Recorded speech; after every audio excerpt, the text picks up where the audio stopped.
Hi there, metal aficionados and fans of the Keep It True Festival. Thanks to Oli for giving me the occasion to speak about this memorable experience I had at the Keep It True 6. April 2006 is the date, and we went on stage, we Exciter, at around 10:45 p.m. in front of a packed venue. I think it was right after Ross the Boss, actually, who played a magnificent set of early Manowar material, and just before Riot, for whom I stayed, actually, since I'm a Riot fan, of course. Great band. What we need to keep in mind about the Keep It True Festival is that every single year since 2003, Oliver and his team has managed to pull magic tricks over and over to bring you, the metal fans, some of the best metal acts on the planet.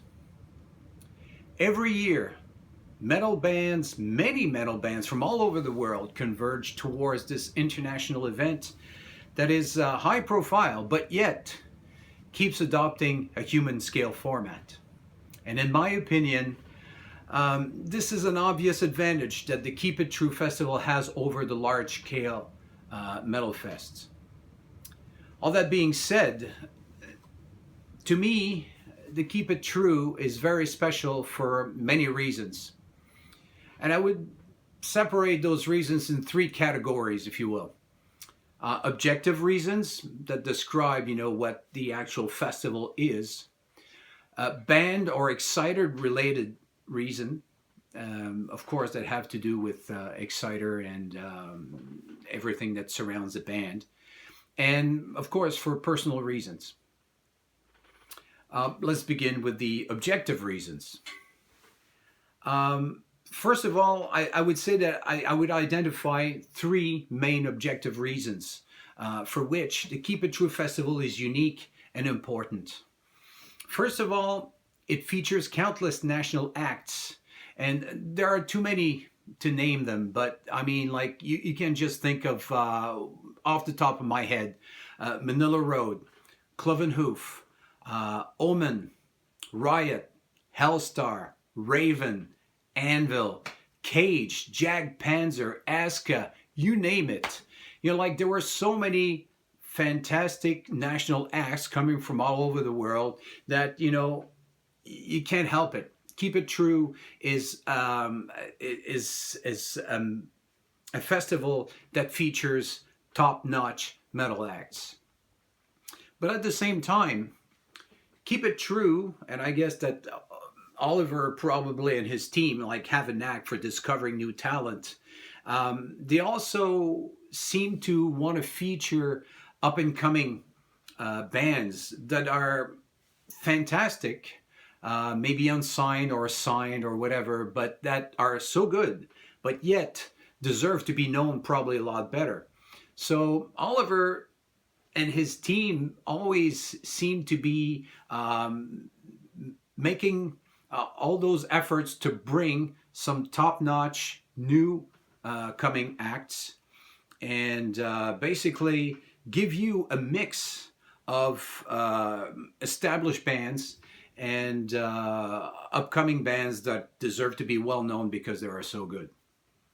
Now, there's a third reason also, because this festival not only mix the newcomers with the established bands, but also there's this little touch that seems to be unique to the Keep It True Festival, and it's the fact that they will dig, and it shows you how much Oliver and the people working with him, know their metal and their metal history so well. They will always manage to get some bands that everybody seemed to have forgotten about, and get them to reunite, get together again to play at the Keep It True Festival. And it's especially true, actually, I noticed that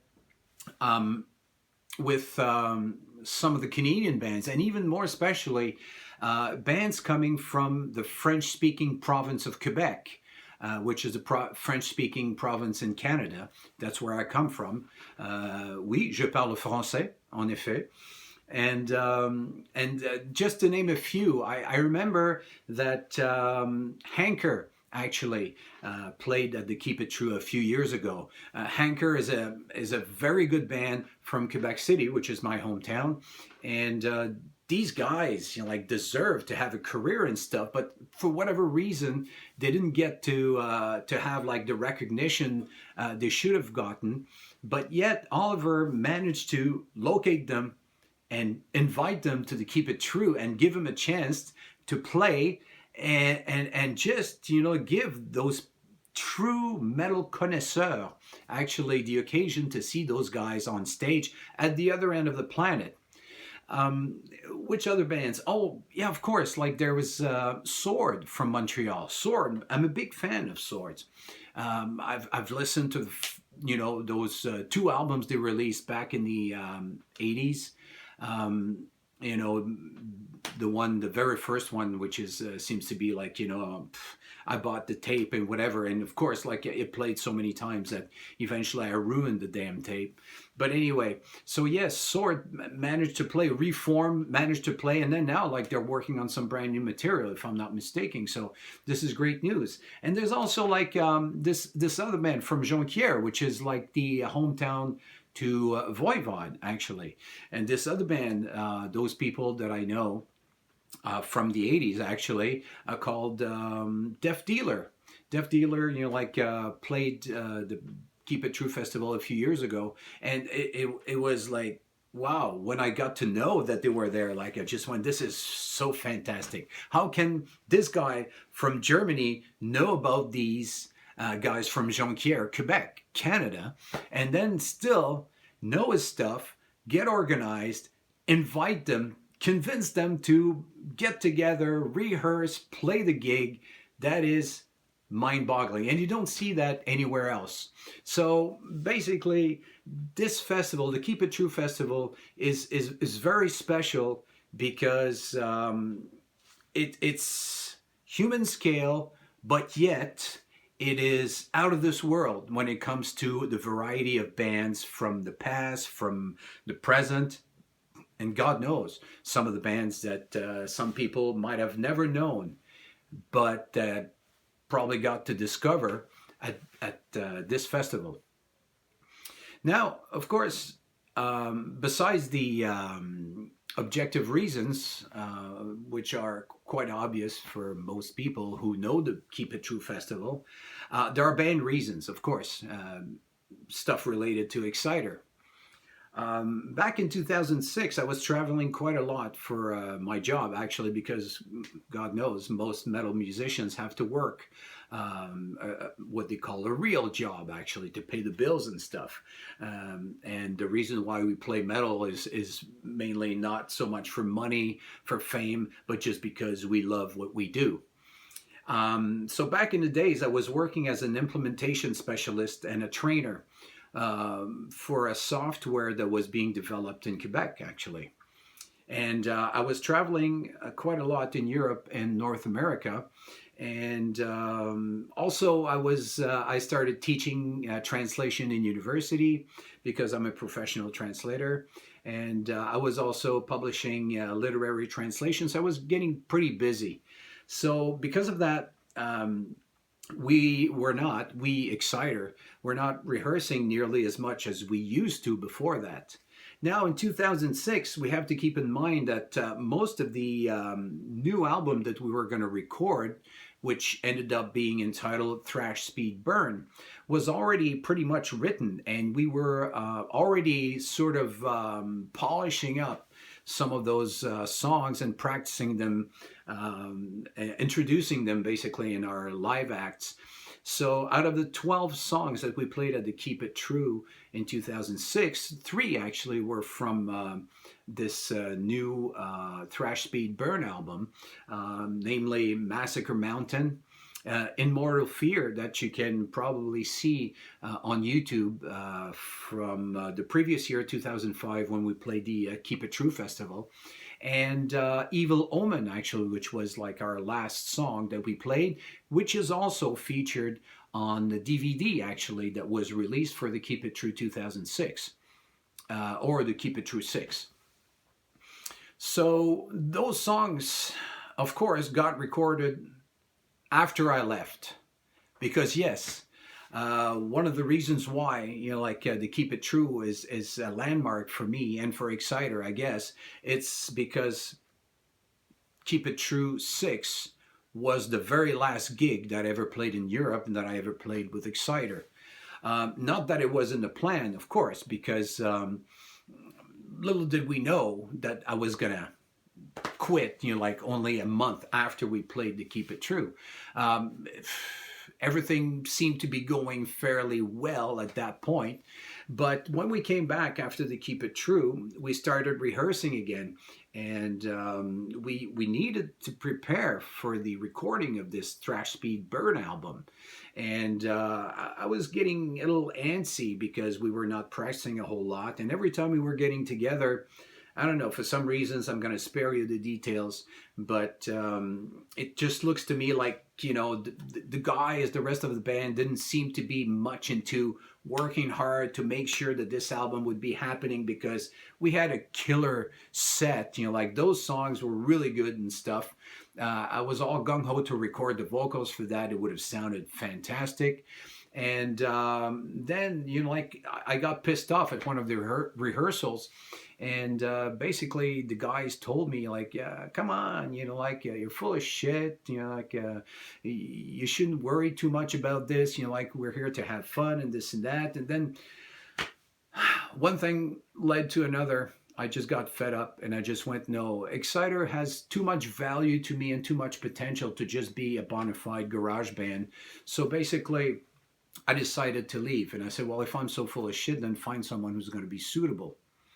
And basically, that was the end of it. I announced in the following month, in May 2006, that I was leaving Exciter this time for good. But on the more positive notes, I have to say that to me, the Keep It True Festival was also a very good occasion to reconnect with some of the people that I had met over the years while we were touring and stuff.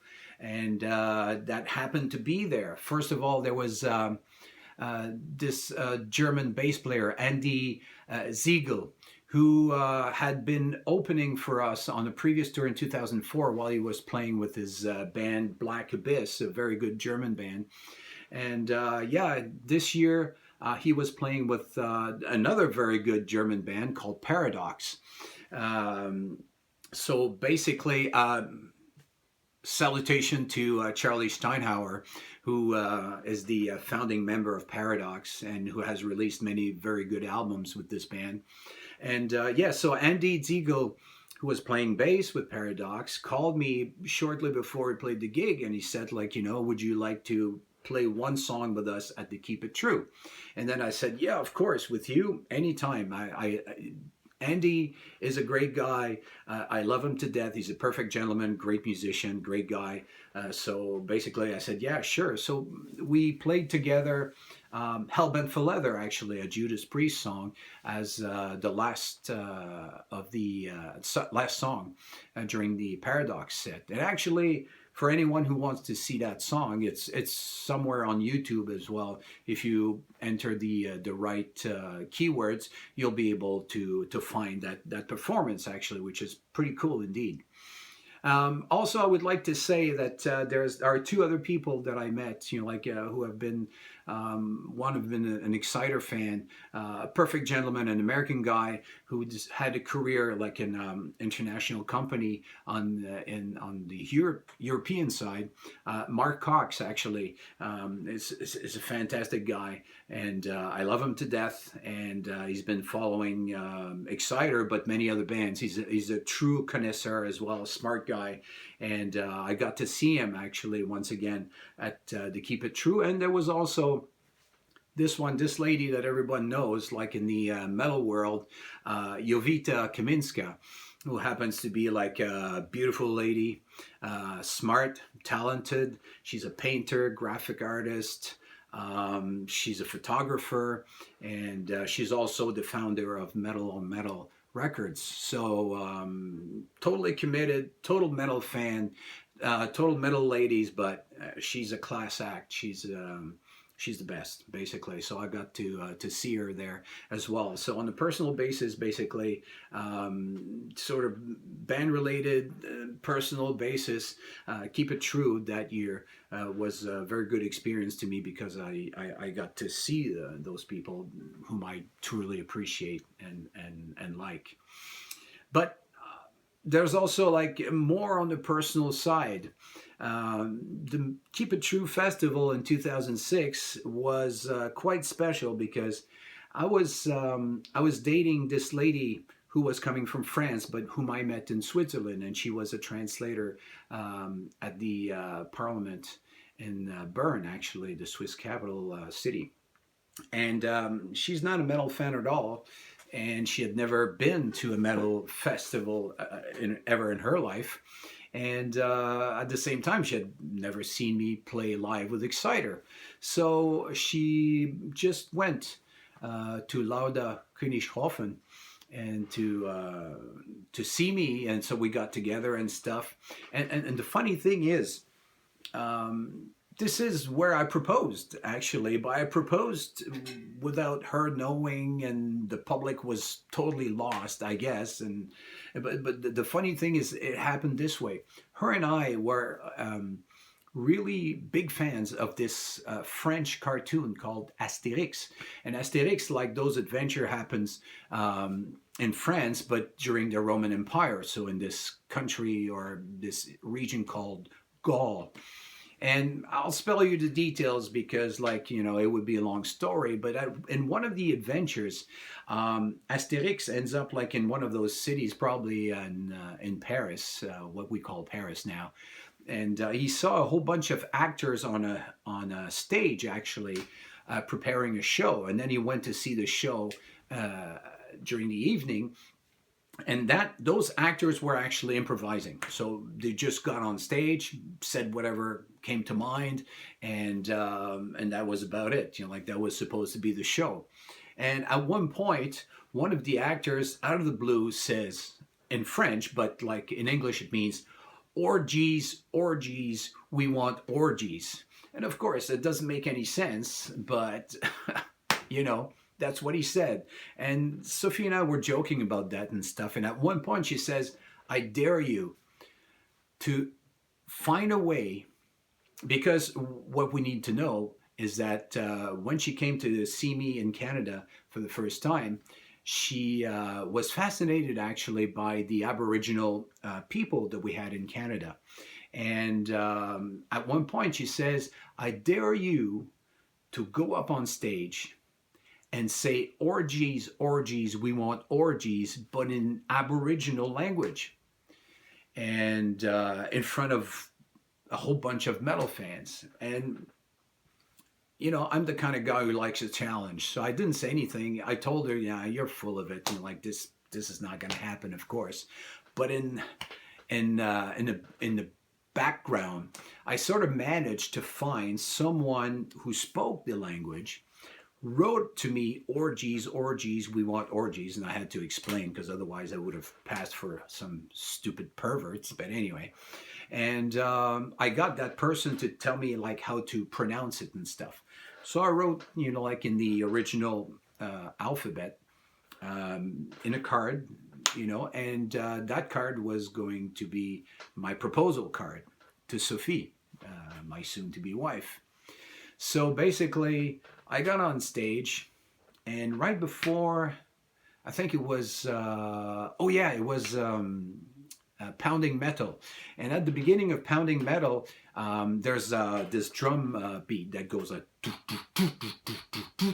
which sort of sounds like, like percussions that you could hear like with in an Aboriginal ceremony or something. And then I go on with my spiel about, Aboriginal back home and this and that, whatever. Like, they like to have a party and stuff, and whatever. I'm full of shit, of course. I'm inventing that story. But then in this case, I say, and then, of course, like these people, when they start like having fun and stuff and the party is reaching a certain height, like they say, "Wajini, wajini, Wagut Big Mavigut Wajini, which is supposed to be the pronunciation for orgies, orgies, we want orgies. And then I say, which means in English, let's kick some major ass or whatever, and then I introduce a song. And then Sophie, of course, was right behind the board, you know, like the soundboard. She heard that, of course, and she was all thrilled and whatever, and came to see me after the show. I gave her the card. I gave her the present. She opened it. She said yes, and here we go. That was my proposal, and we got married shortly afterwards. So basically, you realize that, yeah, some on a personal basis, you know, like there's something, you know, major that happened, something major in my life, but that was, you know, like happening at the Keep It True 6, and that's one of the, you see, many reasons why Keep It True has been such a memorable experience for me. So basically, let me conclude. It's been too long already. Let me conclude by saying thank you very much, Oliver. Thank you very much, the whole Keep It True team. You guys are doing fantastic work. You guys have been going for almost 20 years now. I hope that you go for another 20. You guys are important. The Keep It True is a unique festival, an important festival, and anyone who hasn't gone to the Keep It True yet, please do it at least once in your life. Thank you very much.